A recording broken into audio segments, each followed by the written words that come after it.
Dari Piagam Jakarta, kemudian sekarang kita mengenal Pancasila yang kita kenal, itu ibarat kita membuang butir, tapi kita mendapatkan tumpeng.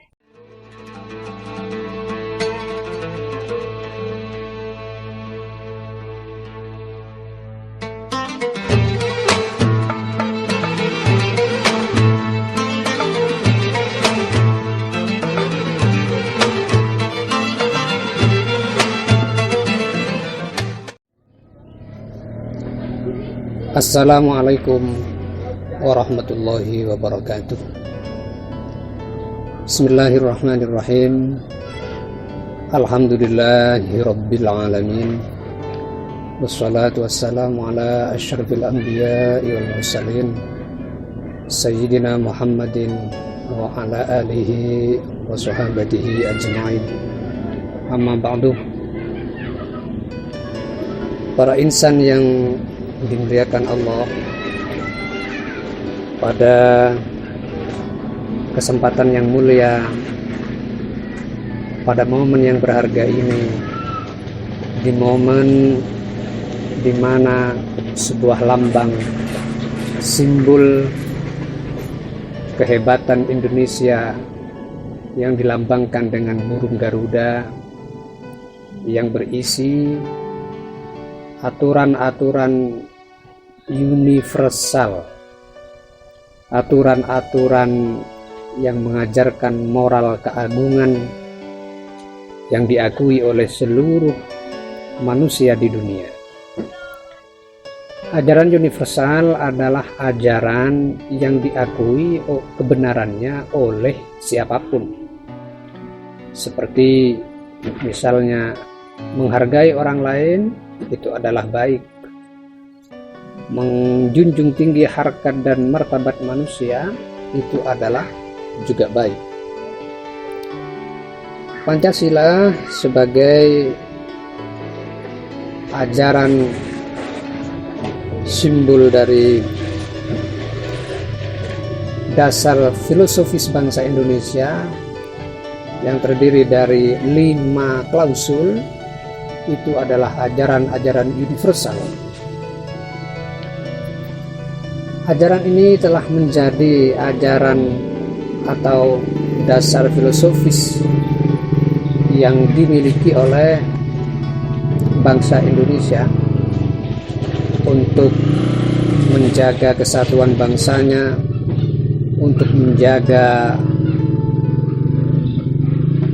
persatuan dan kesatuan yang harus dipupuk terus untuk membangun keselamatan sebuah bangsa besar, yakni negara Indonesia.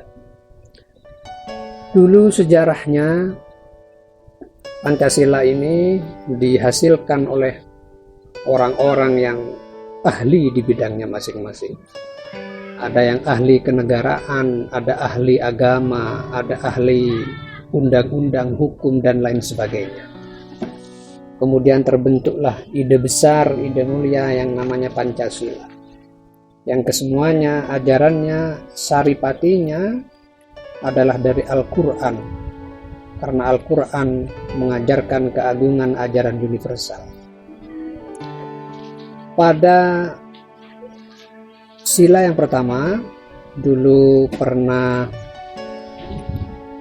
terjadi silang pendapat antara beberapa ulama atau pemikir tokoh di Indonesia, yang pada waktu itu klausulnya atau sila 1 berbunyi ketuhanan dengan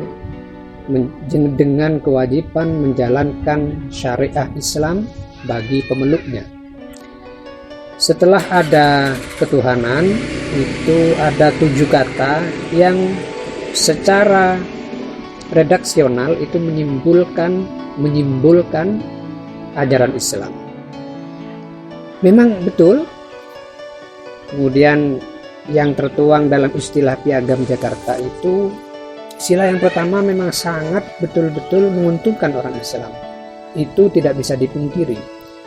Piagam Jakarta adalah sebuah hasil konsensus dari para pemikir pada saat itu, memang betul-betul bagus. Tapi mari kita cermati, barangkali ini menjadi renungan kita. Kemudian Piagam Jakarta itu berubah menjadi Pancasila yang sekarang kita kenal, dengan sila pertama berbunyi ketuhanan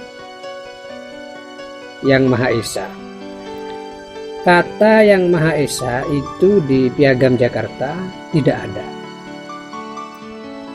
Ketuhanan yang Maha Esa adalah sebuah kalimat redaksional yang sangat besar, menguntungkan, karena ada yang Maha Esa-nya.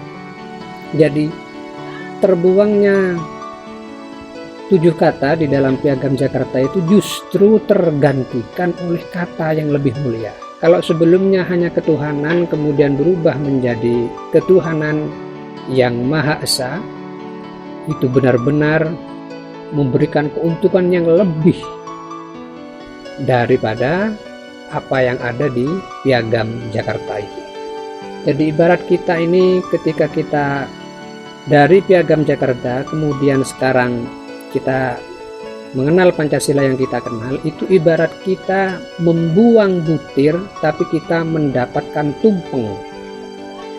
Dengan membuang 7 kata di Piagam Jakarta itu, tetapi kita justru mendapat tumpeng, ketuhanan yang Maha Esa, simbol ketauhidan yang sangat luhur sekali, yang menjadi kebanggaan umat Islam dengan tauhidnya. Ketuhanan yang Maha Esa, yang di Piagam 7 kata di Piagam Jakarta itu tidak ada. Bukankah ini adalah nikmat yang diberikan oleh Allah yang tidak kita rasakan, yang justru memberikan keuntungan yang lebih besar? Oleh karena itu, dengan kita membuang butir kemudian mendapatkan tumpeng, itu kita justru mendapatkan menu. Kalau diibaratkan dengan makanan, kita lebih mendapatkan protein, vitamin, dan segala macam sampai kepada 4 sehat 5 sempurna. Oleh karena itu, saudara para insan yang mulia, yang diridhoi Allah Subhanahu wa Ta'ala, Pancasila adalah anugerah besar dari Allah yang kemudian pada akhir-akhir ini selalu digoyang oleh beberapa pemahaman-pemahaman yang barangkali ada niatan untuk memberikan keraguan kepada masyarakat Indonesia tentang Pancasila. Kemudian ada pertanyaan-pertanyaan yang sebetulnya perlu ditata pertanyaan itu. Misalnya, lebih baik mana antara Al-Quran dengan Pancasila? Ini dari pertanyaannya saja pertanyaan yang perlu dipertanyakan, karena antara Al-Quran dengan Pancasila itu ya tidak berpisah. Kalau sesuatu yang tidak berpisah, ngapain dibanding-bandingkan? Jadi kalau menanyakan lebih mana utama antara Al-Quran dengan Pancasila, ya tidak. Pertanyaan seperti itu adalah pertanyaan yang perlu dipertanyakan ulang, karena antara Al-Quran dengan Pancasila itu tidak pernah berpisah. Pancasila adalah ajaran dari Al-Quran.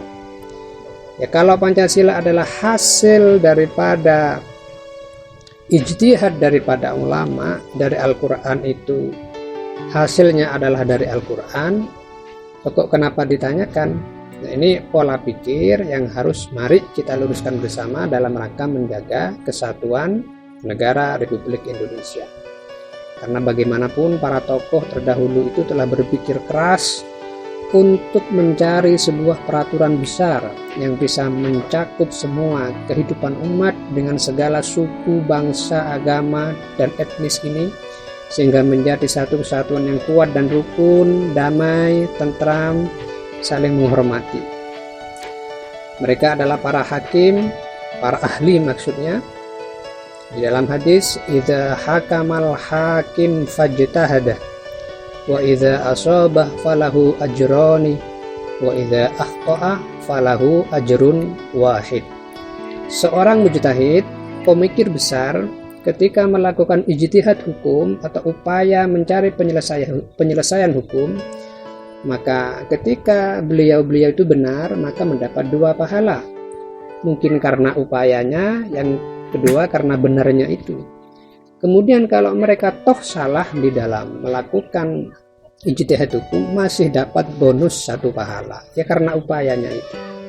Jadi upaya dari para pemikir terdahulu telah memberikan kontribusi besar kepada negara Republik Indonesia.